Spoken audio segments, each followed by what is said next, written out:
Hello guys, Keep On TV here, back for the video. So it's the first day of lockdown today in the UK, and yeah, I'm going to be looking to keep you guys entertained with some videos.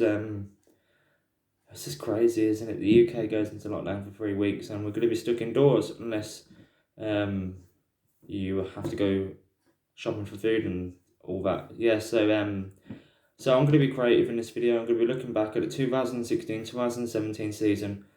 We had three managers this season, and yeah, this is the season where it all went wrong. That's what it's going to be titled in this video. So yeah, hopefully you guys like this video. So let's get straight into it. Now, of course, the 2016-2017 season was a season full of optimism from the Blues faithful. After the current situation was in under Lee Clark, Gary Rowett come in, he saved Blues from relegation. He done even better than that. He got us a top 10 finish, and then the season after that was fighting for the playoffs.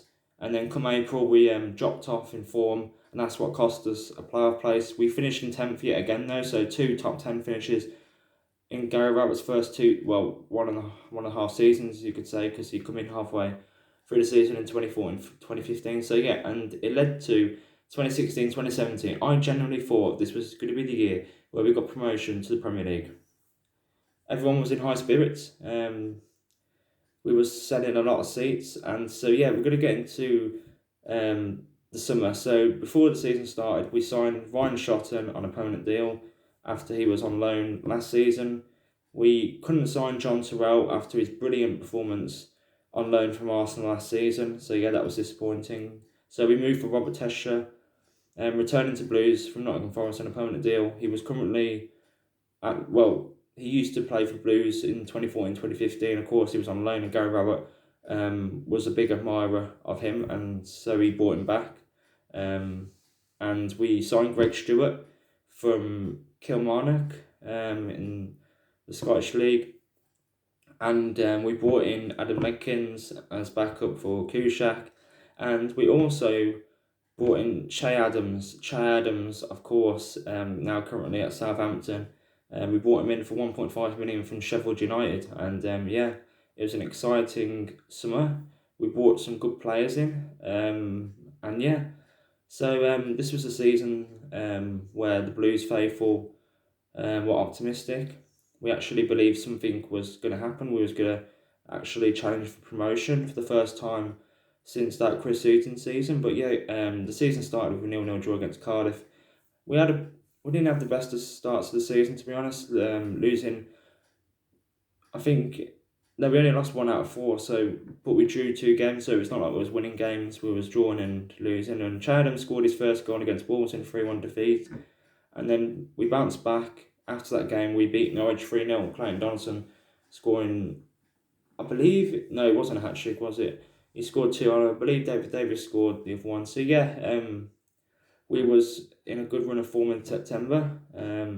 Was winning games, and then in October we was doing the same. Stephen Gleeson scoring against Blackburn to win us the game 1-0. We beat Brentford 2-1 away, and yeah, we was looking really, really solid and really well organised.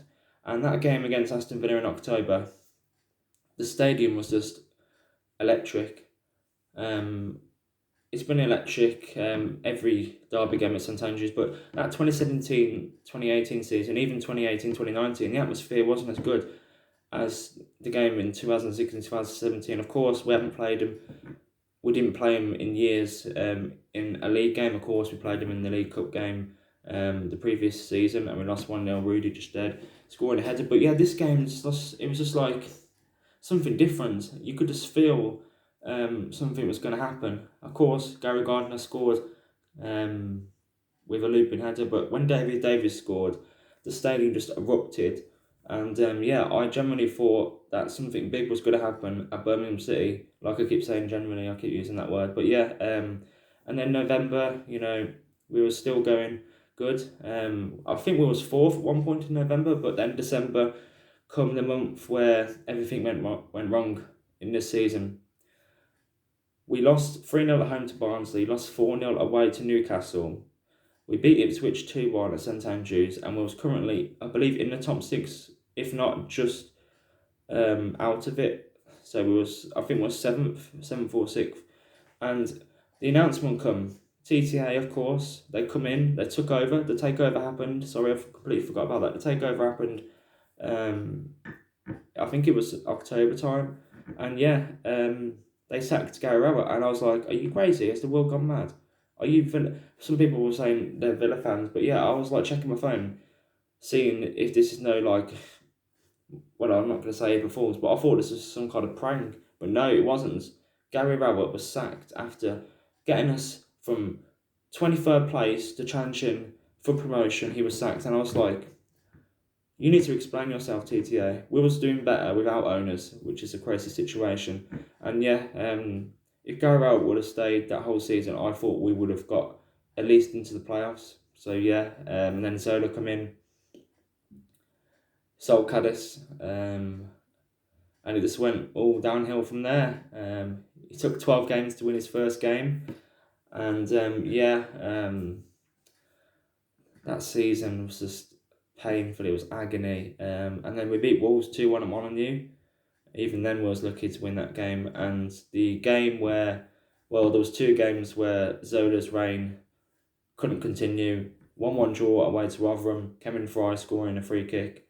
And then the 2-0 home defeat to Burton, where the fans at full time were singing, "We want Zola out." And that's what happened. He resigned. He wasn't sacked. Who knows if the board would have sacked him or not, but yeah, he resigned as manager, and then Harry Redknapp come in with Steve Cottrell as his assistant manager, and we lost the first game, the first of 3 final games in the Championship to Aston Villa. Gavia Bondahor scoring, he always scores against us, and we beat Huddersfield 2-0 at St Andrews.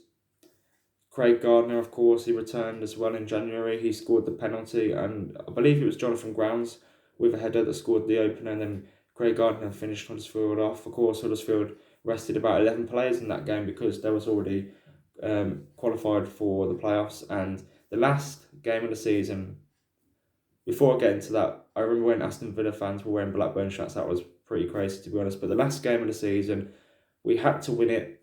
Blackburn won. What's the other? I don't know who the other team was. Fighting for survival on the last day. But yeah, Blackburn won. I'm trying to remember who it was now. I think it was. I think it was Burton, or I'm not too sure. Can't remember. But yeah, Chatham scored, and we stayed up, even though the 2 teams fighting for survival on the same day won, and that was just amazing, amazing scenes.